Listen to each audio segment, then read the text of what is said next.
മരങ്ങളോ കെട്ടിടങ്ങളോ ഉള്ള സ്ഥലങ്ങളിൽ സോളാർ വെക്കാൻ ആഗ്രഹിക്കുന്നുവെങ്കിൽ സാധാരണ ഇൻവെർട്ടറിന് പകരം പ്രത്യേക സോളാർ ഇൻവെർട്ടർ തിരഞ്ഞെടുക്കുക.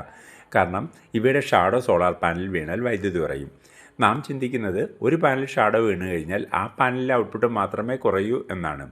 എന്നാൽ ഇത് സീരീസ് കണക്ഷൻ ആയതിനാൽ എല്ലാ പാനലിലെ ഔട്ട്പുട്ടുകൾ കുറയും.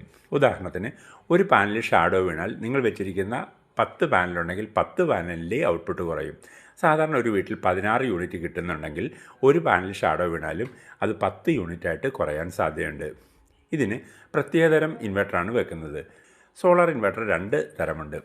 ഒന്ന് 10 പാനലിനും കൂടെ ഒരു ചാർജ് കൺട്രോളറും ഹീറ്റ് സിങ്കും ഉള്ളത്. രണ്ടാമത്തേത് ഓരോ പാനലിനും ഓരോ ചാർജ് കൺട്രോളറും ഹീറ്റ് സിങ്കും ഉള്ളത്. ഇവ തന്നെ 2 തരത്തിലുണ്ട്. ഒപ്റ്റിമൈസർ ഇൻവെർട്ടർ എന്നും മൈക്രോ ഇൻവെർട്ടർ എന്നുള്ളതും 2 രീതിയിൽ. ഇതിൽ ഒപ്റ്റിമൈസർ ഇൻവെർട്ടറിന് വില കുറവാണ്, എന്നാൽ മൈക്രോ ഇൻവെർട്ടറിന് വില കൂടുതലാണ്. ഇവ രണ്ടും പ്രീമിയം ഗ്രേഡിലുള്ള ഇൻവെർട്ടറുകളാണ്. അതിനാൽ സാധാരണ ഇൻവെർട്ടറേക്കാളും വില കൂടും. ഇവയ്ക്ക് എഫിഷ്യൻസി കൂടുതലാണ്. ഹൈ റേഞ്ച് മേഖലകളിൽ ഷാഡോ കൂടുതലും അതുപോലെ സൺലൈറ്റ് കുറവുമാണ്.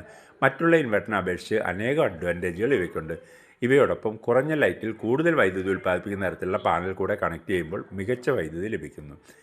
ഇൻവെർട്ടർ ഓരോ സാഹചര്യത്തിനനുസരിച്ചാണ് തിരഞ്ഞെടുക്കേണ്ടത്. ഷാഡോ ഉള്ള സ്ഥലങ്ങളിൽ, അതുപോലെ ചില സ്ഥലങ്ങളിൽ കിഴക്കോട്ടോ പടിഞ്ഞോട്ടോ പാനൽ വെക്കേണ്ടി വരും. അതുപോലെ സ്ട്രക്ചർ കോസ്റ്റ് ലാഭിക്കുന്നതിന് വേണ്ടിയുള്ള രീതിയിൽ ഇൻസ്റ്റാൾ ചെയ്യുന്നതിനും പ്രത്യേക ഇൻവെർട്ടർ തിരഞ്ഞെടുക്കുന്നുണ്ട്. കേരളത്തിലെ അനേക സ്ഥലങ്ങളിൽ ഷാഡോ മൂലം ധാരാളം പേർക്കും ഔട്ട്പുട്ട് കുറവാണ്. മിക്കവർക്കും ഇങ്ങനെയുള്ള ഇൻവെർട്ടർ ഉണ്ടെന്ന് പോലും അറിയില്ല. നിങ്ങൾക്ക് ഈ വീഡിയോ ലഭിക്കുന്നത് സോളാർ ടെക് ട്രെയിനിങ് അക്കാദമിയിൽ നിന്നാണ്.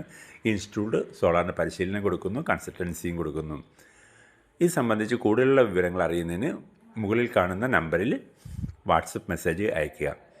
ഇത്രയും സമയം ഈ വീഡിയോ ശ്രദ്ധിച്ച എല്ലാവർക്കും നന്ദി.